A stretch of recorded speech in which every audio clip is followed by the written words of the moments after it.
Chief सर्वल palsy physiotherapist, director and founder relief physiotherapy hospital Jaipur.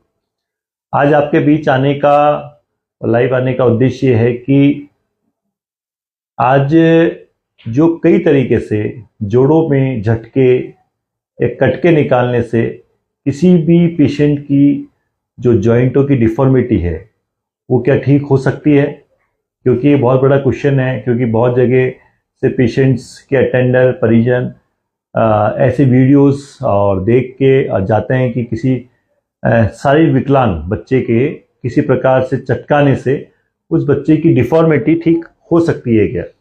तो मैं आपको डिटेल से आपको समझाता हूँ। उससे पहले मेरे साथ एक पेशेंट हैं साई, जिसकी उम्र सर 15 ईयर्स है।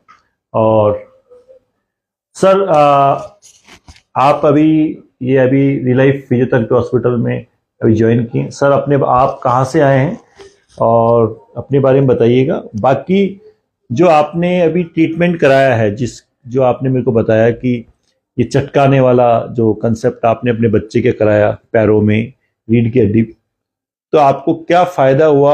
आप इस लाइव के माध्यम से क्या कहना चाहेंगे कि जो इस तरह से कहते हैं कि किसी का टेढ़ापन है जोड़ों में और उसको झट आवाज कट करने से उसका जोड़ोपन ठीक हुआ है नहीं हुआ है, आपका जो पर्सनल एक्सपीरियंस है वो आप थोड़ा सा शेयर कीजिए, अपने बारे में पहले बताइए।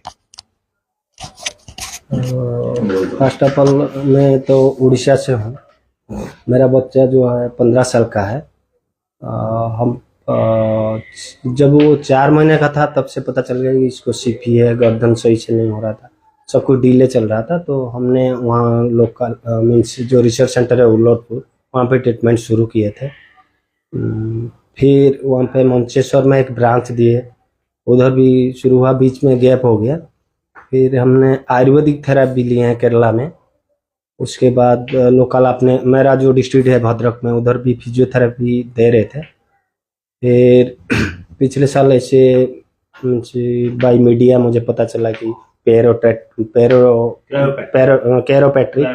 ट्रीटमेंट है। मैं बिहार गया था। तो आप बिहार गए थे? हाँ, बिहार गया था कैरोपैट्रिक के लिए। वहाँ पे ऐसे तो दिखा रहे हैं कि भाया मीडिया यूट्यूब कि कोई जादू टोना जैसे बस ऐसे ही ठीक हो जाएगा, लेकिन मुझे ऐसा नहीं लगा। फ्रॉम माई एक्सपीरियंस ऐसा नहीं लगा कि उसके थ्रू जैसे कोई खिलाड़ी को थोड़ा सा हवा अटक जाता है वो ठीक हो सकता है, लेकिन ये जो बीमारी है ये लॉन्ग टर्म प्रोसेस है।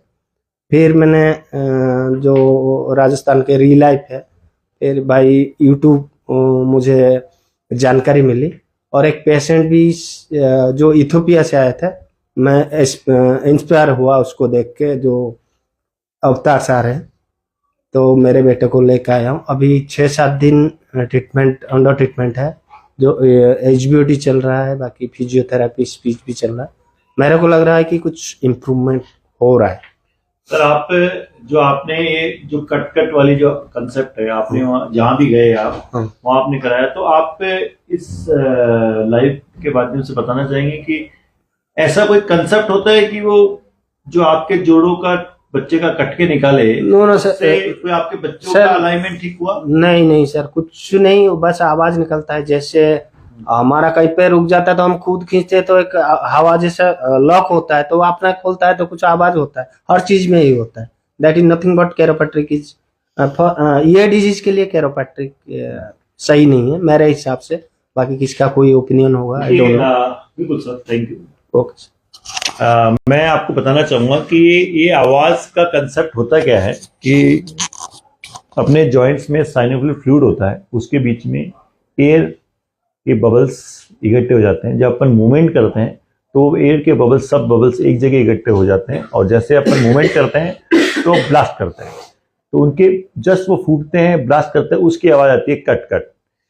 मैं सेरेब्रल पाल्सी जो बच्चे हैं, जो उनके परिजन ऑलरेडी इससे परेशान होते हैं, मैंने भी कई पेशेंटों को देखा है कि किसी स्कोलियोसिस है, उसका 10 डिग्री तक उसको स्कोलियोसिस हो रहा है, तो उसको कट आवाज करके ठीक कर देते हैं। तो मेरा आप लोगों से यही इस वीडियो के माध्यम से कहना है कि हड्डी का जो अलाइनमेंट अगर बिगड़ा हुआ है तो उसको एक चट की आवाज से उसको अलाइनमेंट को ठीक नहीं कर सकते, क्योंकि चट से वो ठीक हो जाता तो फिर सर्जरी की जरूरत क्या होती। तो मैं क्योंकि मेरे पास बहुत सारे पेशेंट आए और मुझे लगा कि इस तरह से नहीं फैलाना चाहिए, क्योंकि एक परिजनों का एक विश्वास होता है जो भी यूट्यूब चैनल्स बनाते हैं और फिर पेरेंट्स उनके पास जाते हैं और धरातल पे उनसे काम कराते हैं तो मालूम चलता है कि वो धरातल क्या था और वो कर क्या रहे। तो एक्चुअली में सर क्या है कि जो जॉइंट, जैसे इनके बच्चे के इन्वर्जन था, जॉइंट में डिफॉर्मिटी थी, तो स्पाइन में थी, तो सर ने जो कराया उनको 0% लगा। तो ये कहीं ना कहीं होप इन्होंने खोई और इन्होंने दो चीज का लॉस किया, एक तो अपना समय का भी लॉस किया, दूसरा अपने पैसों का भी लॉस किया। तो मैं इस वीडियो के माध्यम से ये कहना चाहता हूं कि किसी भी प्रकार से झटके आवाज निकालने से किसी भी सेरेब्रल पाल्सी या किसी भी शारीरिक विकलांग बच्चे की डिफॉर्मिटी को ठीक नहीं किया जा सकता है, क्योंकि वो जस्ट एक जॉइंट का एडजस्टमेंट कर सकते हैं, माइल्ड एडजस्टमेंट ओनली।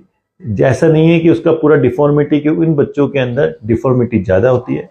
तो आप कृपया करके जो भी इस तरह का काम करते हैं उनसे निवेदन है कि वो ऐसे, ये पेरेंट्स वैसे परेशान होते हैं और इनको आप इस तरह से करके आप करें।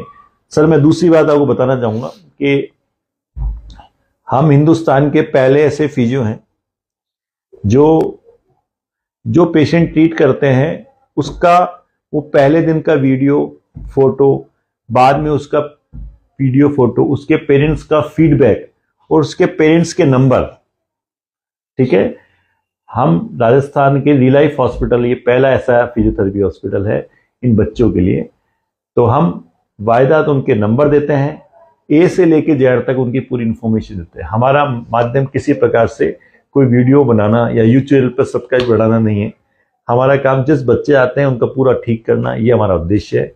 तो आप सबका विश्वास ही हमारा सम्मान है। तो हम चाहेंगे कि आप लोग जो भी इस तरह के डिफॉर्मिटी पेशेंट हो, सेरेब्रल पाल्सी के हों, तो वो एक बार रिलाइफ हॉस्पिटल में जरूर आके विजिट करें। धन्यवाद।